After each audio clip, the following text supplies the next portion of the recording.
किसी समय social media को सिर्फ रील डालना लोगों के साथ जुड़ने का माध्यम माना जाता था। लोग रील डाल रहे थे, लोग कहते थे सोशल मीडिया से अर्निंग की जा सकती है, इसलिए युवा इससे जुड़ रहा है। लेकिन इसका सबसे सही इस्तेमाल सबसे पहले भारतीय जनता पार्टी ने किया।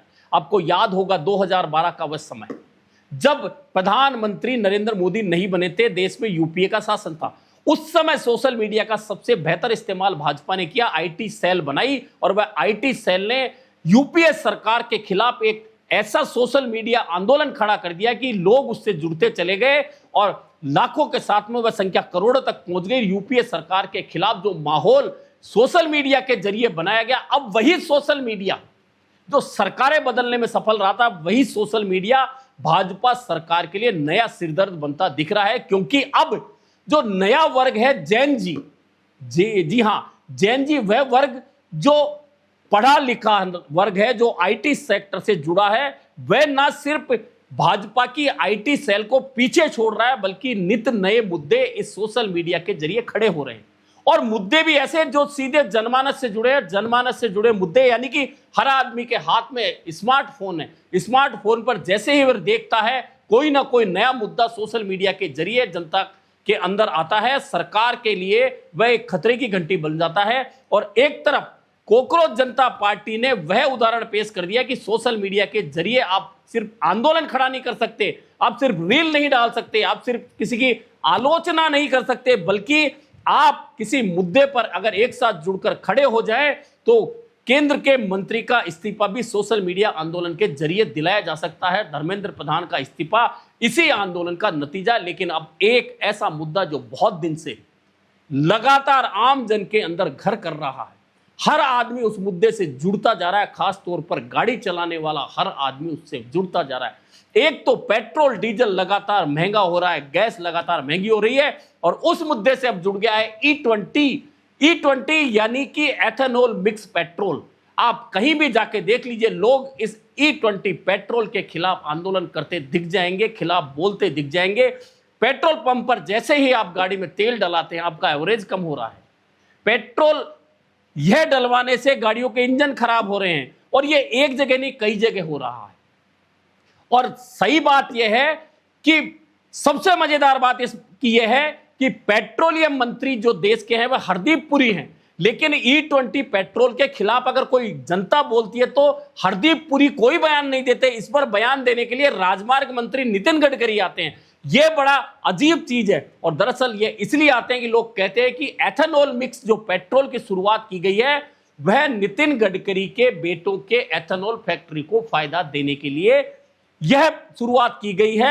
और E20 गाड़ियां, चूंकि हिंदुस्तान में E20 इंजन आ ही नहीं रहे, इसके बावजूद जबरन अगर उनमें E20 पेट्रोल डल रहा है तो गाड़ियों की हालत खराब हो रही है। अब सोशल मीडिया की जो मैं बात कर रहा था, सोशल मीडिया पर एक नई पार्टी खड़ी हो गई है। अब नई पार्टी है E20 जनता पार्टी, यानी कि एथेनॉल मिक्स पेट्रोल के खिलाफ एक मूवमेंट फिर सोशल मीडिया पर शुरू हो गया है। और कहा जा रहा है कि 31 जुलाई को E20 जनता पार्टी भी दिल्ली में धरना प्रदर्शन और संसद मार्च गाड़ियों के साथ करना चाहती है, और यह बताना चाहती है कि E20 की वजह से उनको गाड़ियों का कितना नुकसान उठाना पड़ रहा है। छोटी से लेकर बड़ी गाड़ियों वाले तमाम लोग इसके खिलाफ खड़े दिख रहे हैं। और मजेदार बात है कि सोशल मीडिया, वही इंस्टाग्राम अकाउंट जिस पर E20 पेट्रोल के खिलाफ E20 जनता पार्टी के साथ में सिर्फ 4 दिन में 3 लाख से ज्यादा लोग जुड़ गए। यानी कि यह भी वही सोशल मीडिया की ताकत है कि E20 पेट्रोल, यानी लोग कह रहे हैं हमें प्योर पेट्रोल चाहिए, जबरन हम E20 पेट्रोल क्यों डलाएं, हमें क्यों मजबूर किया जा रहा है। और इसे लेकर ना सिर्फ E20 जनता पार्टी बल्कि कोकरोच जनता पार्टी के प्रवक्ता का भी बयान आ गया है, और वे कह रहे हैं कि देश में बड़ा अजीब माहौल है। और अजीब माहौल यह है कि देश में पेट्रोलियम मंत्री कौन है लोग नहीं जानते। पेट्रोल के बारे में नितिन गडकरी बयान दे रहे हैं जो राजमार्ग के मंत्री हैं। यानी कि हरदीप पुरी को यह बयान देकर स्पष्ट करना चाहिए कि E20 पेट्रोल क्यों डाला जा रहा है। और डाला जा रहा है तो E20 यानी एथेनॉल जो पेट्रोल से काफी सस्ता है, इसके बावजूद पेट्रोल की कीमत में एथेनॉल मिलाकर बेचा जा रहा है।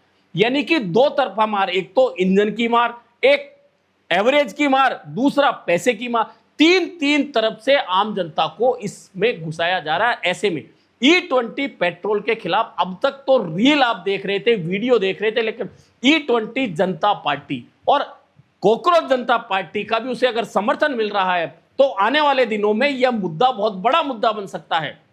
और कहा तो यह भी जा रहा है कि कहीं ना कहीं नितिन गडकरी अब तक जो साफ छवि लेकर चलते रहे थे, उन्हें ईमानदार मंत्री बताया जाता था। एक तो राजमार्गों पर जिस तरह से उद्घाटन के 10-12 दिन में गहरे गड्ढे हो जाते हैं, सड़कें उखड़ जाती है या महीने 2 महीने में पुल गिर जाते हैं, वह तमाम नितिन गडकरी के मंत्रालय के तहत आते हैं। यानी कि एक तो उनका ईमानदारी का जो सर्टिफिकेट था इन घटनाओं से वह छिनता नजर आ रहा है। दूसरा, E20 पेट्रोल को लेकर नितिन गडकरी ये बयान दे रहे हैं कि ये नुकसानदायक नहीं है, इससे कुछ नहीं होता। उधर आम जनता वीडियो बना बना के ये बताना चाह रही है कि ये मेरी मर्सिडीज गाड़ी थी, इसका इतना एवरेज था लेकिन अब इतना आ गया। कोई इंजन बता रहा है जो मिस्त्री के यहाँ खुल गया है कि देखिए इसके अंदर यह कचरा आ गया।